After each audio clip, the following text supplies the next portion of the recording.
Top quality और consistent performance के लिए सिर्फ सिल्वर पंप्स एंड मोटर्स, नाम याद रखना।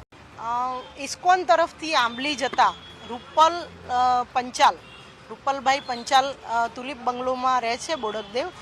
એમણે કોઈ નશો કર્યો હોય એવું જણાતું હતું ને એમણે એમની ગાડી નશા કરેલી હાલતમાં ચલાવી અને બીજી 3 થી 4 ગાડીઓ અને 3 થી 4 મોટરસાઇકલોને નુકસાન કરેલ છે.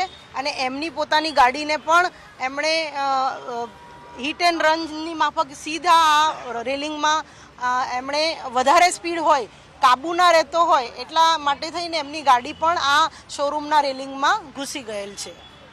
કેટલી સ્પીડમાં હશે એવો છે? સ્પીડ માટે અમે એફએસએલને પણ એ ગાડીની અંદર જે સ્પીડ કાંટો છે એ કેટલા ઉપર છે એફએસએલ અમને નક્કી કરી આપશે. એ ઉપરાંત અમે અહીંયા સીસીટીવી કેમેરા પણ લેવાનો ટ્રાય કરીશું, જેથી કરીને એમાં જો સ્પીડ આવતી હશે તો એ સ્પીડ પણ અમે એફએસએલમાં લેવડાવી દઈશું. તદુપરાંત અમે એમણે નશો કર્યો છે કે નહીં એનો પણ અમે આલ્કોહોલનો ટેસ્ટ કરાવી લઈશું. આરોપીને અમે રાઉન્ડ અપ કરી લીધો છે, પોલીસ સ્ટેશનમાં જ છે. અને આરોપીને જે કંઈ અમે આ જે એક્સિડન્ટ પાછળનું કારણ પણ જાણવાનો પ્રયત્ન કરીશું અને એના બ્લડ ટેસ્ટ, આલ્કોહોલના ટેસ્ટ પણ કરાવીશું.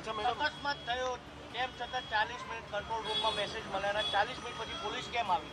દર વખત પોલીસનો ટ્રાફિક પોલીસનો હાથ બનાવતો હતો. હા, એ આપે કાંડમાં પણ આ બનાવો તો આ વખત આપે કહ્યું એવું કંટ્રોલ રૂમમાં મેસેજ કેટલા વાગે મળ્યો ને એ પોલીસ કેટલા વાગે આવી છે ને એની પણ હું તપાસ કરીશ. અને શક્ય હશે તો જો પોલીસ મોડી આવી હશે તો આપણે એની ઇન્ક્વાયરી પણ કરાવીશું. અહીંયા આગળ ટ્રાફિકના જે ઇસ્યુ છે એના કારણે ગાડીને હટાવવામાં આવી છે.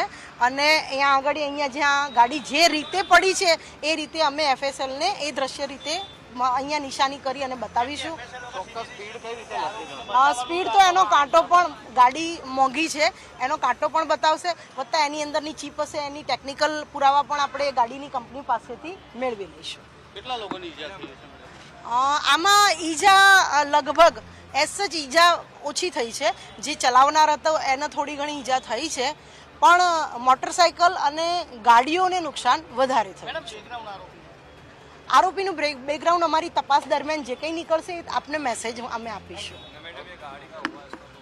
હા, જેની ગાડીનું નુકસાન થયું છે ને એ લોકોને પણ અમે અમારી એફઆઈઆરમાં એ રીતે અમે નોંધ કરી અને તમારી ગાડી જે કંઈ નુકસાન થયું છે એ તમને વળતર રૂપે પણ વીમા કે ઇન્સ્યોરન્સ જે રીતે ક્લેમ પાસ થાય એ રીતે અમે કાગળો પણ પોલીસ તપાસના કરી આપીશું.